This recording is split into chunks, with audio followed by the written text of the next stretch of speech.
Right now, as you watch this video, there's another version of you making a different choice. In one universe, you clicked away. In another, you rewatched it twice. In yet another, you never found this video at all. Every decision you make, every quantum event in the universe, splits reality into parallel worlds. An infinite number of yous exist across an infinite multiverse. Some versions of you are wildly successful. Others have made catastrophic mistakes. Some never existed because your parents never met. This isn't science fiction. It's the many worlds interpretation of quantum mechanics, one of the most radical and mind-bending theories in physics. And if it's true, it means you are immortal. Not in this universe, but across the multiverse. Every time you face death in one world, your consciousness continues in another where you survived. This is quantum immortality, and it raises terrifying questions. Are you living in the luckiest universe, or are infinite versions of you suffering right now? Welcome to the multiverse, where every possibility is real, and you exist in all of them. Parallel universes sound like fantasy, but to many physicists, they're a serious scientific hypothesis. The multiverse, the idea that our universe is one of many, emerges naturally from theories we already accept: quantum mechanics, inflation, string theory. If these theories are correct, parallel worlds aren't just possible, they're inevitable, and the implications are staggering. The multiverse is the hypothetical set of all universes. Together, these universes comprise everything that exists: space, time, matter, energy, and all physical laws. Our observable universe, everything within 46 billion light-years, might be just one tiny bubble in an infinite cosmic ocean of universes. These universes could have different physical constants, different laws, even different dimensions. Some might be almost identical to ours. Others might be unimaginably alien. Theoretical physics suggests the multiverse is a grouping of multiple universes, with our universe being just one tiny universe in a much larger multiverse where many, possibly infinite universes, exist parallel to each other. These distinct universes within the multiverse are called parallel universes. But how do parallel universes arise? There are several theories, each emerging from different areas of physics. Let's explore the most compelling ones. Quantum mechanics is the physics of the very small: atoms, electrons, photons. At this scale, reality behaves strangely. A particle can exist in multiple states simultaneously, a phenomenon called superposition. An electron can be spin up and spin down at the same time, but when you measure it, you only see one outcome. The superposition collapses. Why? The traditional answer is that measurement causes collapse. The act of observation forces nature to choose. But in 1957, physicist Hugh Everett III proposed a radical alternative: the many worlds interpretation. He argued that superposition never collapses. Instead, every possible outcome occurs, but in separate, branching universes. When you measure the electron, the universe splits. In one branch, you see spin-up. In another, you see spin-down. Both outcomes are real. Both universes exist. You just can't access the other branch. This applies to everything. Every quantum event, every particle interaction, every radioactive decay, every photon absorbed, causes the universe to branch. The number of parallel universes grows exponentially with time. After just 1 second, the number of branches is incomprehensibly vast. After 13.8 billion years, it's effectively infinite. Some quantum physicists argue that every time a choice is made, the universe branches into 2 parallel worlds. This isn't just about human choices, it's about every quantum event. A photon from the sun could hit one atom or another. The universe splits. A cosmic ray could trigger a mutation in your DNA. The universe splits. You decide to eat breakfast or skip it. the universe splits. Every moment, countless new universes are born. In December 2024, Google unveiled its Willow quantum chip, which solved a computational problem in minutes that would take classical supercomputers longer than the age of the universe. Hartmut Neven, the lead engineer, made a provocative claim. The chip's performance lends credence to the notion that quantum computation occurs in many parallel universes, in line with the idea that we live in a multiverse. His reasoning: quantum computers exploit superposition. A quantum bit, or qubit, can be 0 and 1 simultaneously. 10 qubits can represent 1,024 states at once. Willow uses many qubits, allowing it to explore an astronomical number of computational paths in parallel.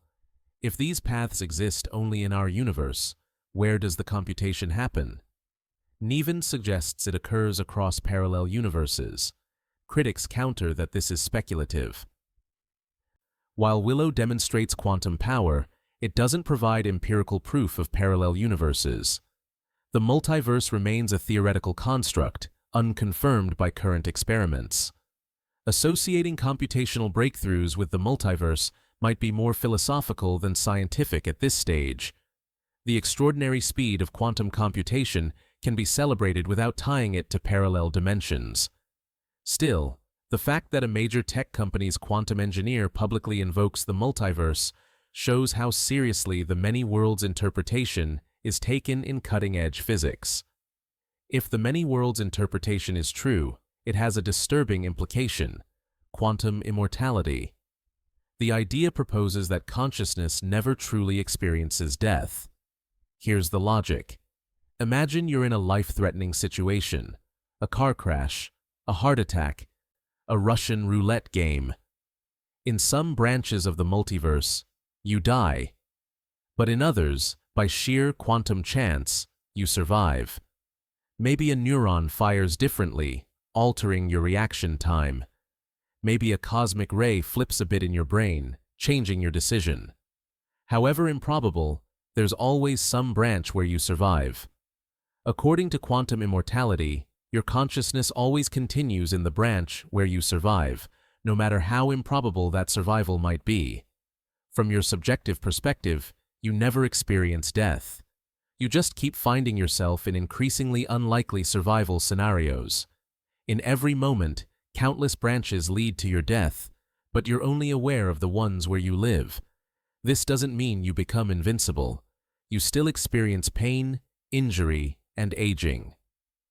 And from the outside, other people's perspectives, you do die in many branches. But you never witness your own death. Your stream of consciousness always finds a path forward. Some find this comforting, others find it terrifying. If quantum immortality is real, you might be destined to experience increasingly bizarre and improbable survival scenarios as you age. You'd be the only survivor of catastrophes, the beneficiary of miraculous escapes, the person who defies all odds. Eventually, you'd be an ancient, decrepit being in a universe where everyone you know has died, but you somehow persist. Of course, this is speculative. Most physicists don't take quantum immortality literally. It's more a philosophical puzzle than a testable prediction, but it follows logically from the many worlds interpretation. And if many worlds is true, if every quantum outcome is real, then quantum immortality might be too. The many worlds multiverse arises from quantum mechanics. But there's another source: cosmology. Inflationary theory, proposed to explain the universe's large-scale structure, suggests the universe underwent a rapid exponential expansion in its first fraction of a second. This inflation stretched tiny quantum fluctuations into cosmic-scale structures. But inflation might never fully stop. In most models, inflation ends in some regions, creating bubble universes like ours, but continues in others. New bubbles constantly form, each with its own Big Bang. This creates an eternal multiverse of expanding bubbles, separated by inflating space. Our universe is just one bubble. there are infinitely many others. Unreachable, because they're beyond our cosmic horizon. This relentless doubling creates a veritable multiverse of independent hot Big Bangs and baby universes, including our own observable universe. The total number of universes spawned by inflation tends toward infinity as time marches onward. Interestingly, inflation and quantum mechanics create different types of multiverses. Inflation creates more baby universes exponentially, but quantum mechanics requires more parallel universes combinatorially, meaning the real, physical multiverse we inhabit shouldn't be able to give a real, physical home to all the parallel universes required by quantum mechanics. This suggests the quantum multiverse might be even larger than the inflationary multiverse, an infinity within an infinity. If the universe is infinite, and many cosmologists think it is, then probability demands that every possible configuration of matter must repeat somewhere. You could argue that if our universe is infinite, then because there are a finite number of possible configurations for the finite number of particles within our observable universe, every configuration that arises here must also exist elsewhere. In fact, if the universe is truly infinite, that configuration must exist an infinite number of times. This means somewhere, far beyond the observable universe, there's another you. Not just similar, identical. Same atoms, same thoughts, same memories, reading this exact sentence right now. And another you who stopped reading. And another who never started. Infinite versions, scattered across infinite space. This isn't the quantum multiverse, where universes branch. It's the quilted multiverse, regions of a single infinite space so distant that light from one has never reached the other. These regions are causally disconnected, effectively separate universes. And if space is infinite, there are infinite such regions, infinite copies of you. Some people claim to remember events that never happened. Nelson Mandela dying in prison in the 1980s when he actually died in 2013. The Berenstain Bears spelled Berenstein. Darth Vader saying, "Luke, I am your father," when he actually says, "No, I am your father."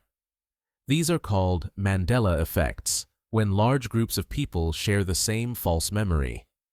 The scientific explanation, false memories are common. As each person expresses their own experience or memory of an event, those false memories can affect other people's recollections, subconsciously motivating them to remember events the same way. Recalling something continually builds your conviction in the memory, even if it grows more inaccurate over time. As more people share incorrect details, these become integrated into others' memories as truths, reinforcing confidence. But some speculate, what if the Mandela effect is evidence of parallel universes bleeding into each other? What if you remember Berenstein because you came from a universe where it was spelled that way and somehow merged into this universe? This is pure speculation, not supported by evidence. The Mandela effect occurs when a person believes their distorted memories are accurate recollections. It does not involve lying, just false but vivid memories. Still, the idea captivates the imagination. If parallel universes exist, could we somehow access memories from other branches? Could quantum events occasionally entangle consciousnesses across worlds? It's fun to think about, but there's no scientific basis for it. Another multiverse theory involves shadow matter, a hypothetical form of matter that interacts with our universe only through gravity. This isn't dark matter, which we've detected gravitationally. Shadow matter would be even more elusive. Some theories suggest entire shadow universes could exist, overlapping ours spatially but invisible and intangible. You could be standing in the same spot as a shadow universe version of yourself, completely unaware. This is speculative and lacks experimental support, but it shows the diversity of multiverse theories. Physicists are exploring every possibility. Here's the problem. By definition, Parallel universes are causally disconnected from ours. We can't observe them directly. So how can we test multiverse theories? This has led some critics to argue, the multiverse isn't science, it's metaphysics. If you can't test it, it's not falsifiable. And if it's not falsifiable, it's not science. Defenders respond, we don't test the multiverse directly. We test the theories that predict the multiverse. Quantum mechanics is tested every day. Inflation is supported by cosmic microwave background observations. If these theories are correct, the multiverse follows. It's like testing evolution. You don't observe all of history, but you test the theory's predictions, fossils, genetics, and so on. If the predictions hold, you accept the theory, including aspects you can't directly observe. Some physicists propose indirect tests. If eternal inflation is real, collisions between bubble universes might leave imprints in the cosmic microwave background, cold spots, or unusual patterns. None have been confirmed yet. If the many worlds interpretation is true, quantum computers might exhibit behaviors best explained by parallel processing across worlds, which is what Google's Neven claims. But ultimate proof remains elusive. The multiverse might be forever beyond empirical reach. We might have to accept it on theoretical grounds, or reject it as unfalsifiable speculation. The debate continues. If parallel universes exist, what does it mean for you? First, it's both comforting and terrifying. Comforting because every regret, every mistake, is undone in some universe. You took the job, you said yes. You avoided the accident. Terrifying because in other universes, you made worse choices, you're suffering, you're dead. Infinite versions of you experience every possible fate. Second, it challenges identity. If there are infinite yous, which one is the real you? They all are. You're not special. You're one thread in an infinite tapestry. This is humbling. But it also means you matter. Every choice you make branches reality. You're not just living your life, you're creating universes. Third, it raises moral questions. If every choice is made in some universe, do choices matter? Yes, they matter in your universe. You experience the consequences. Your branch of reality is shaped by your decisions. You can't access other branches, so you're responsible for this one. Finally, the multiverse offers a strange form of immortality. Not personal immortality in the traditional sense, but informational immortality. Your pattern, the specific arrangement of atoms and information that makes you you, exists across countless universes. Even if you die here, you persist elsewhere. In an infinite multiverse, you never truly disappear. You're eternal, fragmented across infinity,